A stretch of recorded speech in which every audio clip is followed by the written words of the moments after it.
this video, I'm going to demonstrate how you can sort text alphabetically in shortcuts without having to use a third-party application. I've already created a text action with a simple list of names and colours.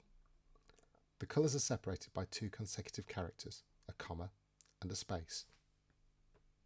I can add a split text action after the text, which will split the text up into a list of items.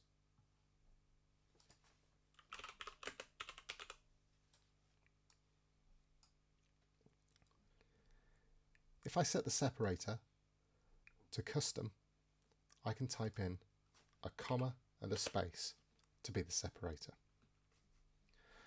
To do the sorting, I'm going to use a trick the shortcuts developers shared before the application was bought by Apple, back when it was known as Workflow.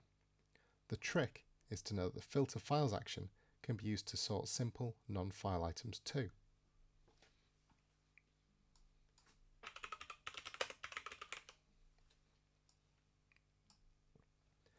Adding in the filter action, I can set the sort by option to be the name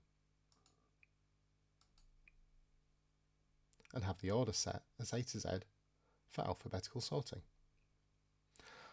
I can add a combined text action after the filter to combine the items back into one and set it to use a custom separator of a comma and a space.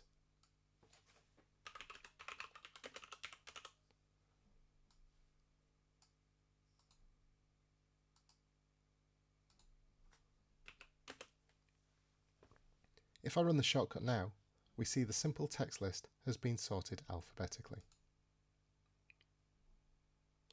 Even many experienced shortcuts enthusiasts don't know about this bonus feature of the filter files action, but there are many more to discover as you continue your journey in learning about shortcuts. Until next time.